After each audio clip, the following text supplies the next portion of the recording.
Hi friends, நேற்று night பார்த்தீங்கன்னா சரியான பசி. ஸ்விக்கிலேயும் ஜொமேட்டோலேயும் மாற்றி மாற்றி சர்ச் பண்ணதில் பார்த்தீங்கன்னா நம்மளுக்கு வந்து நல்லா பெஸ்ட்டாக டீலில் கிடச்சது பார்த்தீங்கன்னா நந்தனா ரெஸ்டாரண்ட் தான். ஸோ இது வந்து பார்த்தீங்கன்னா ஆஃபர் போக எனக்கு வந்து 200 கிட்ட வந்தது. சம்டைம்ஸ் பார்த்தீங்கன்னா இன்னும் 20 ரூபீஸ் கம்மியாகவே வரும். 180 170 வரும். ஸோ இது வந்து பார்த்தீங்கன்னா சுப்ரீம் போன்லெஸ் பிரியாணின்னு சொல்லுவாங்க. ஸோ இது வந்து பார்த்தீங்கன்னா காம்பேக்ட் பேக் இது.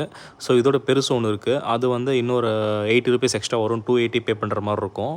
அது வந்து பார்த்தீங்கன்னா 2 பேர் சாப்பிட்ற அளவு இருக்கும். நம்மளுக்கு வந்து இதுவே வந்து நைட் டைம்னால சொல்லிட்டு நான் ஒரு 11:30 மாதிரி ஆர்டர் பண்ணியிருந்தேன். செம்ம சூடாக இருந்துச்சு, செம்ம ஃப்ரெஷ்ஷாக இருந்துச்சு. ரைஸ்லாம் பார்த்தீங்கன்னா ரொம்ப ப்ரீமியம் குவாலிட்டியாக இருக்குது. நம்ம வந்து சரி ஓகேன்னு சொல்லிட்டு நான் ஆல்ரெடி நிறைய வாட்டி சாப்பிட்ருக்கேன். இப்போது முன்னாடிலாம் பார்த்தீங்கன்னா மனிஷ் தம் பிரியாணி தான் நம்ம வந்து சமாளிக்கிட்டு வந்தேன். எப்போ பார்த்தாலும் அதான் சாப்பிடுவேன். பக்கெட்டோ இல்லை சின்ன பேக்கெட்டோ அது வந்து 200 ரூபீஸ் வரும். அது வந்து ஆஃபர்லாம் நீங்கள் ஆன்லைனில் போனாலும் சரி, நீங்கள் ஆஃபரே இல்லை, சுத்தமாக இருக்காது. நந்தனா வந்து டிஃபால்ட்டாக வந்து ஆஃபர் எப்பவுமே 20% அப்படின்னு சொல்லிட்டு ஸ்விக்கிலேயோ இல்லை ஜொமேட்டோலேயோ இருக்கும்.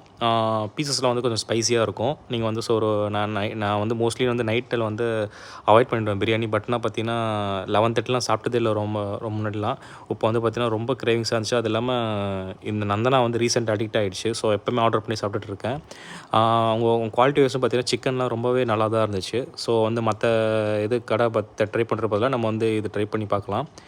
மனிஷ் தம் பிரியாணியும் இதுவும் டிஃப்ரெண்ட் ஸ்டைலாக இருக்கும். அது வந்து மெயில்டாக செட்டில்டாக இருக்கும். இது வந்து நல்லா ஆந்திரா அந்த ஸ்பைசிலாம் போட்டு கொஞ்சம் நல்லாயிருக்கும். ஸோ காரமாக என்ன சொல்லிட்டு நீங்கள் இந்த பிரியாணி ட்ரை பண்ணலாம். நெக்ஸ்ட் வீடியோவில் பார்க்கலாம் கைஸ். தேங்க்யூ.